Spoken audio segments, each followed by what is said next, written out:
কবরস্থানে গাছে হাত ও গলা বাঁধা এক আদিবাসী মহিলার মৃতদেহ উদ্ধার ঘিরে চাঞ্চল্য ছড়ায় পূর্ব বর্ধমান জেলার গলসি থানার অধীন পুরান্দার গ্রামের কলাবাঁধ এলাকায়।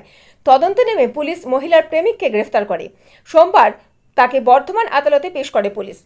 রবিবার সকালে কৃষকরা মাঠে যাওয়ার সময় দেখতে পায় এক মহিলাকে পরনের কাপড় দিয়ে হাত ও গলা গাছে বাঁধা অবস্থায়। পরবর্তী সময় জানতে পারা যায় মৃত মহিলার নাম সজনী হেমব্রম, বয়স আনুমানিক 28 বছর, 3 সন্তানের মাসে। বাড়ির থেকে কিছু দূরে একটি ধান মিলে কাজ করত। জানা গেছে মৃতা সজনীর 2টি বিয়ে, কিন্তু বর্তমানে সে সন্তানদের নিয়ে মায়ের কাছে পুরন্দর গ্রামের কলাবাঁধি থাকত। তবে 7ই মার্চ কাজে গিয়ে আর বাড়ি ফেরেনি, আর রবিবার 9ই মার্চ তার মৃতদেহ পাওয়া যায়। গ্রামবাসীরা জানায় তারা অনুমান করেছেন ওই মহিলাকে শারীরিক অত্যাচার করে খুন করা হয়েছে। তবে পুলিশের প্রাথমিক তদন্তে উঠে আসে মহিলাকে গলায় কাপড় জড়িয়ে শ্বাসরোধ করে খুন করা হয়েছে। তদন্ত শুরু করে পুলিশ ঘটনার এবং কিছু সময়ের মধ্যে মৃতার প্রেমিককে আটক করে। জানতে পারা গেছে সম্পর্কে তৃতীয় ব্যক্তির প্রবেশের কারণেই নাকি এই হত্যা। মৃতার ভাই রোহিত টুডুও জানায় তার দিদি লক্ষ্মীরাম সরেন বলে এক ড্রাইভারের সাথে সম্পর্কে ছিল। গলায় দড়ি দেওয়া ছিল, হাতগুলো পিছন দিকে বাঁধা ছিল, ওইভাবে মেরে দিয়েছে। কে মেরে দিয়েছে সেটাই কিন্তু বলতে পারছি না। দড়ি দিয়ে বাঁধা ছিল না পরনে শাড়ি দিয়ে বাঁধা ছিল? শাড়ি দিয়ে আর একটা গামছা ছিল, গামছাটা সঙ্গেই ছিল, তো ওইটা দিয়ে বেঁধে মেরেছে। গলাতেও বাঁধা ছিল, হাতেও বাঁধা ছিল।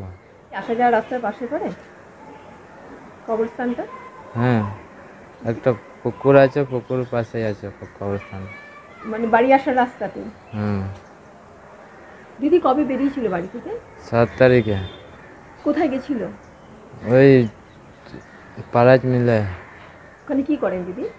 ওই 2 দিন কাজে যাচ্ছিল। দুদিনই কাজে যোগ দিয়েছিল? হ্যাঁ। তার আগে কি করতো?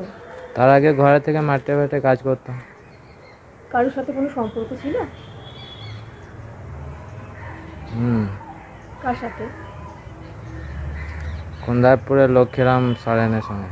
সে কি করে? সে গাড়ি চালায়, তো ড্রাইভার। কতদিন ধরে সম্পর্ক ছিল? ওইটা বলতে পারছি না। এটা কি তুমি জানলে কি করে? হ্যাঁ, এটা তুমি জানলে কি করে সম্পর্ক ছিল? ওই তো নিজেই স্বীকার করেছে।